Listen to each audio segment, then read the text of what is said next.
Hello there guys, and welcome back to the channel. Right, so we do have deep dives for Kate Bishop and Vision, and I'm gonna break down them both. So as we know, Kate Bishop is going to be a skill character, and before we get any further into the deep dive, I also think it is extremely important that people understand one of the two quintessential differences.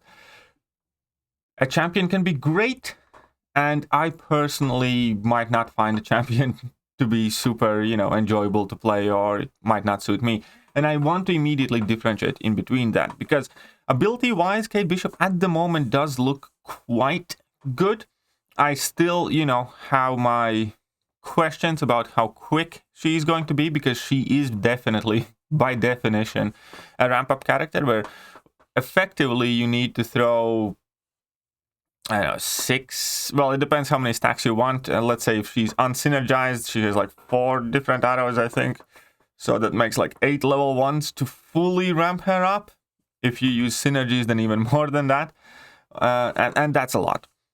But the idea is that you might not necessarily need all of them. You can toggle in between your arrows, so you can pick and choose. And then typically for any given select kind of like ability, you can get her ramped up in like 2 or 3 special attacks.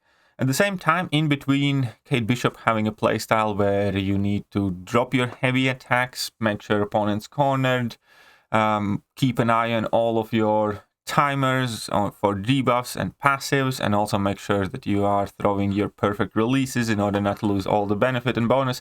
It does initially, to me, seems like it's quite an upkeep. So I do have my worries about not necessarily whether she's going to be a good champion, because she does look like a good champion. I do have my worries about whether she's a champion that I will want to play in the first place.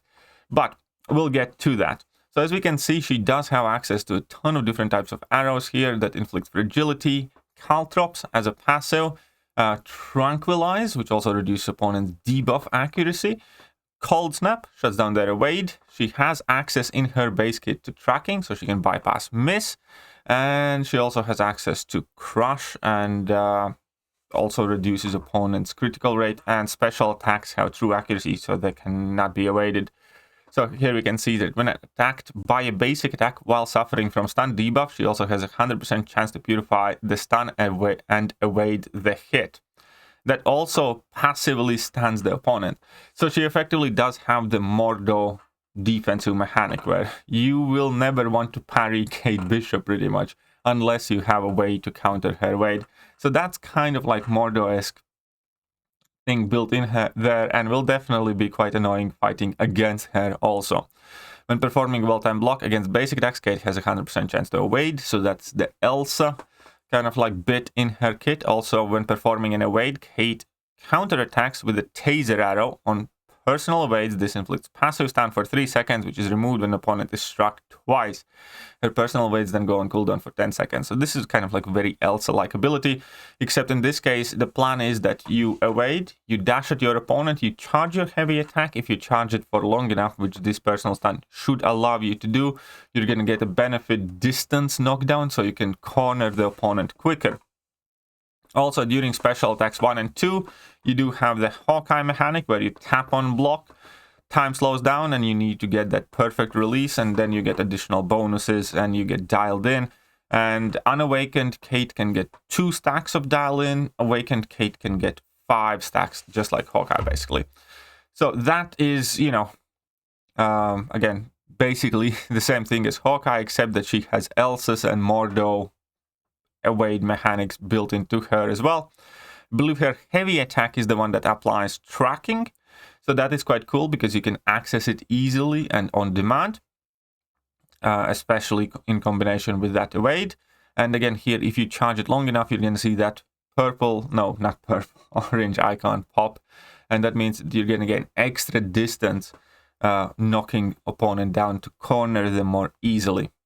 When opponents are cornered, they are also, I believe, inflicted with a Crush passive, and they are more likely to use their special attack. So she basically kind of has an inbuilt taunt as well, as long as you are capable of cornering the opponent. Then obviously, in between tracking, she has access to her Cold Snap, that stops opponents from evading, and her level 1 also has that true accuracy, and level 2. And here we go. As a perfect result in Special 3 minigame also grants this, dialed in bonus, just like with Hawkeye. Activating a perfect release bonus grants an indefinite dialed in passive, increasing the duration of effects inflicted by trick arrows by 10%. Failing to activate a perfect release bonus removes 1 dialed in passive, max stacks 2. So at least with Kate, you do not lose all of them at once. So that's kind of a little bit more forgiving than Hawkeye does. As a defender, Kate has up to 100% chance to activate a perfect release based on missing health, which, is fair enough. Here we go, arrow effect. So we have one that deals cold snap damage. If you do perfect release, inflict a critical cold snap passive instead, which does more damage. Tranquilize, it's 40% on its base, 52% with the perfect release. Caltrops, again, Caltrops is going to be a passive that does damage to opponent every single time they dash backwards or forwards. Also, if you have perfect release, you deal damage when opponents charge a heavy attack. You deal double the damage of that. And Dissolver inflicts fragility. Attacking a fragile opponent grants additional critical rating, reduce their block proficiency. Perfect release also inflict a non-stacking Sunder passive, setting opponent's critical resistance to 0. And yeah, here we can see that in action. And also you can see that obviously access to passive effects can be quite useful in specific matchups. Her level 3 grants her cruelty, so increases her critical damage. And if you win the minigame and release it at perfect time, you gain precision. Both this cruelty and precision, just like every other effect Kate has access to, can be refreshed with the same mechanics, which is, I believe, spamming heavy attack whilst the opponent is in the corner, or something similar to that effect. And the base idea with Kate is ultimately just spam level 1. She doesn't have any specific rotation, I believe. Just throw specials, activate your arrows, and keep refreshing. So keep punishing opponents' attacks with a heavy attack of your own. Make sure that they are cornered, and you can kind of maintain the uptime there if you're controlling the fight well. Looking at signature ability, it definitely does seem that it will be extremely beneficial for Kate, because her max stacks of dialed in go up to 3 effectively, and then dialed in passives increase the potency of trick arrow effects by 15%, so all of the cold snap, tranquilize, all of that stuff gets more potent. Striking the opponent's block pauses all trick arrows effects for 2 seconds. This is going to make her much easier to maintain her effects, in my opinion, so I think that is going to be a very, very, very useful ability. She had additional way how to pause. I think it's punishing opponent's heavy attack or something like that, when you can pause your arrow effects also. But here we go. So ultimately, I do think she's going to be a good champion for sure. She does have plenty of cool abilities. Well, let's just take a look at her synergies. Also, the next one is Kamal Khan. I don't think this is anything special. Kamal against her heavy charge furies quicker. It's Kamal Khan. Kate needs to charge her heavy attack for half as long for increased knockback. I also don't think it's, a game changer for her. Young Avengers, it's just slight increase in combat power rate and a bit of block proficiency. Well, which is going to help tons for Wiccan, to be honest, but still. These are interesting. So with Iceman and Misty, when opponent fails to trigger a wade due to a cold snap, inflict personal frostbite. Again, this is a very specific synergy, and in 9 times out of 10 it will not come into play.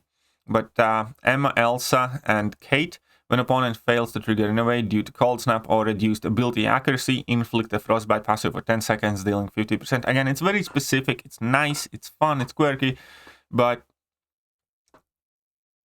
is it that great? I don't think it's gonna matter too much. Here we go. So with Hawkeye, failing to activate a perfect release bonus only removes 1 dialed in passive. That's something that Kate Bishop has in her base. Ronin, entering Wrath stance, refreshes personal disorient effect on the opponent and pauses them for 3 seconds.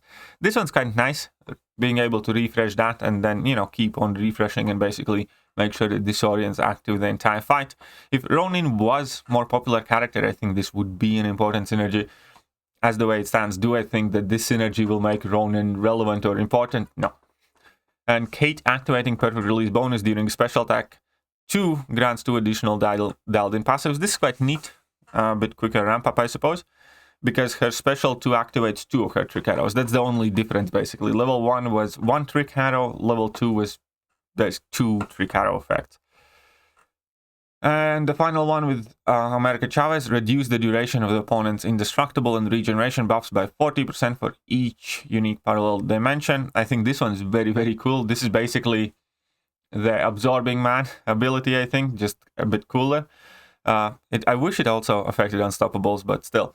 So regeneration and indestructible, you can basically completely shut them off if you have all 3 dimensions active.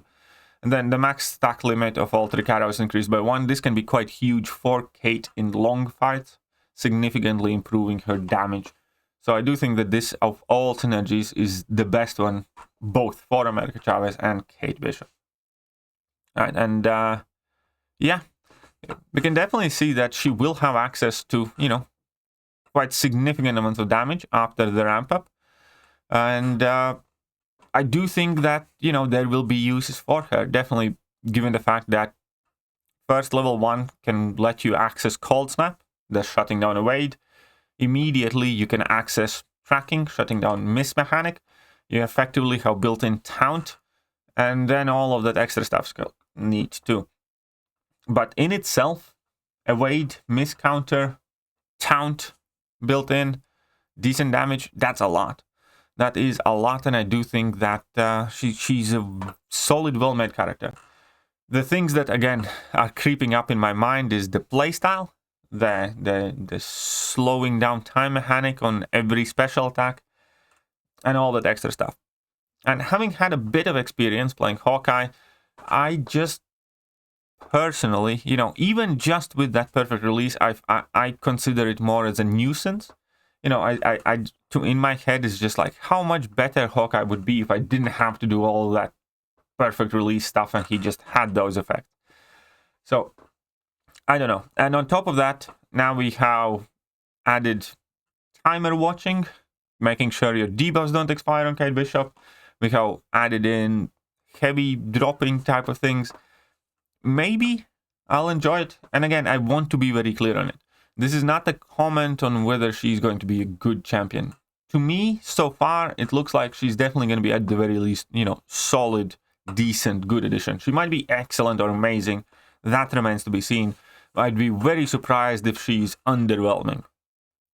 At the same time, I'd be very surprised if I enjoy using her for longer periods of time. It's kind of similar with Ronin, where I like using Ronin for a fight or two, but I would never want to use Ronin for an entire quest, let alone several parts in the quest. Or Hawkeye, or some other champions.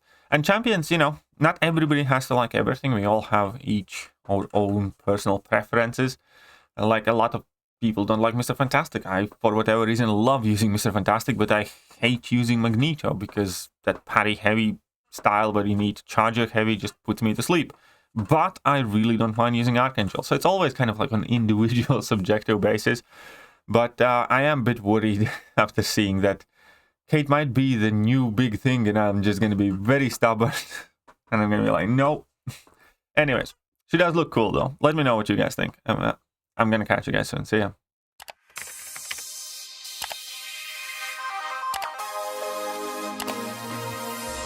Hello there guys and welcome back to the channel. So we have all the information about